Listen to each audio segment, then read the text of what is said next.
हे प्रिय मित्र, अब हम पहुंचते हैं भगवत गीता के 25वें श्लोक में। यह वह विलक्षण क्षण है जहां श्री कृष्ण ने अर्जुन को उनकी परीक्षा का दृश्य दिखाया। उन्होंने रथ को वहां रोका जहां रक्त के रिश्ते और धर्म के मूल्य आमने सामने खड़े थे। अब अर्जुन केवल योद्धा नहीं बल्कि एक करुणामय आत्मा बनकर देख रहे हैं किनसे युद्ध करना है। यह है अध्याय 1 श्लोक 25। श्लोक 25 संस्कृत में, भीष्म द्रोण प्रमुखतः सर्वेषां च महीक्षिताम् उवाच पार्थ पश्यैतान् समवेतान् कुरुनिति। शब्दार्थ एवं सरल अनुवाद। भीष्म द्रोण प्रमुखतः भीष्म और द्रोण के सामने, सर्वेषां च महीक्षिताम् और अन्य सभी राजाओं के सामने। पार्थ, हे पार्थ अर्जुन, पश्य एतान संवेतान कुरुन इति, देखो इन संवेद एकत्र हुए कौरवों को।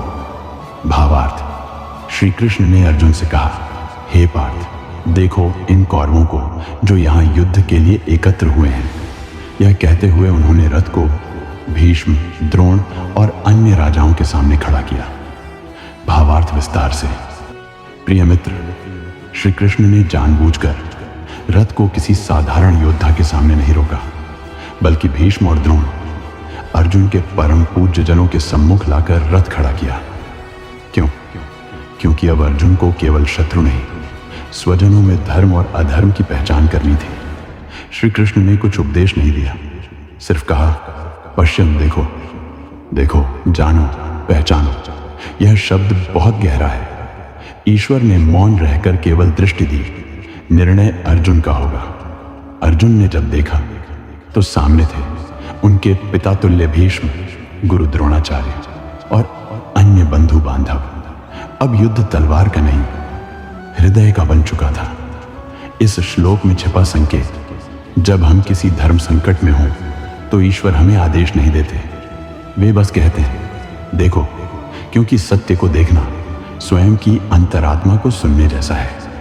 श्री कृष्ण का पश्य कहना केवल एक दृष्टिपात नहीं था, यह था एक आध्यात्मिक चुनौती। तुम धर्म को कहां पहचानते हो, संबंधों में या सत्य में? इस श्लोक से हमें क्या शिक्षा मिलती है? जीवन में ऐसे क्षण आते हैं जब तुम्हें उन्हीं लोगों के सामने खड़ा होना पड़ता है जिन्हें तुमने आदर और प्रेम दिया, परंतु यदि वे अधर्म के साथ खड़े हैं तो तुम्हारा धर्म है सत्य के साथ खड़ा होना।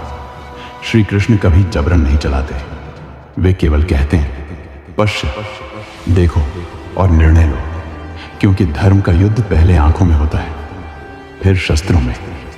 जय श्री राधे।